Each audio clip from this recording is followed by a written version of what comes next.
Are you looking for help? Have you considered the fastest way to find the help you're looking for could be as simple as helping someone else?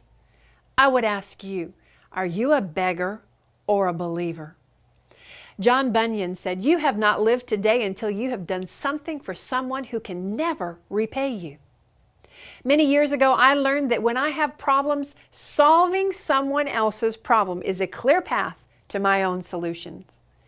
4 things happen when I solve problems for others. First, I recognize that I have the ability to provide solutions. Second, this instills a confidence which inspires me to resolve my own difficulties.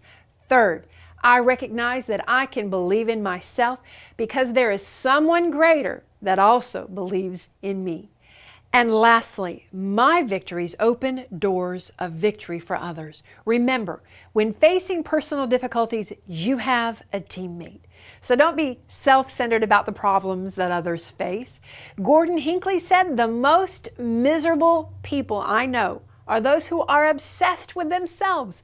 If we complain about life, it is because we are thinking only of ourselves."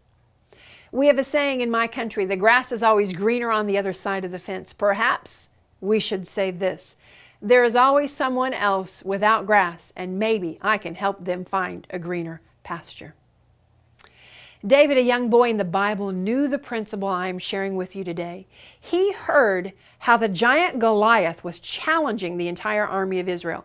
While the army shook with fear, David responded, "Who is the Philistine giant to defy the armies of the living God?"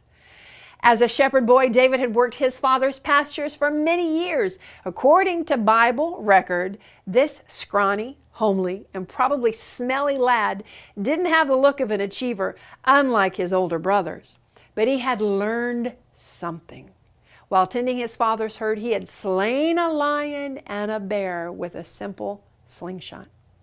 When David heard Goliath cursing the Israelites, he was provoked to do something. And somehow little David convinced the king of Israel that he could confront this giant. Imagine, the entire army, the king, and your family are all afraid of the giant, but you believe you can defeat this enemy by yourself. One thing gave David confidence. He knew that God was with him. Knowing God is with you provides confidence far above personal self-confidence. Knowing how much God believes in us reveals just how much we really can do. God is our refuge and strength, a very present help in trouble. The young lad stepped in front of the giant, swung his sling, and with perfect aim, the rock struck the giant directly in the forehead, instantly killing him. Immediately, the army of Israel pursued the Philistines and defeated them. David's victory had opened a door of victory for everyone. What giants are facing you in life today? Remember that as you get busy helping others, you will find the strength to defeat seemingly insurmountable problems.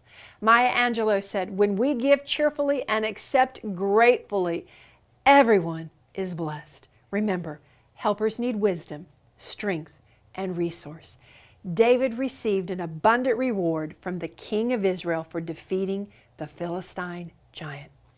God promises an abundant supply for those who are willing to go the extra mile. The scripture says, "Give, and it shall be given back to you. Good measure, pressed down and shaken together. With the same measure you give, it shall be given back to you."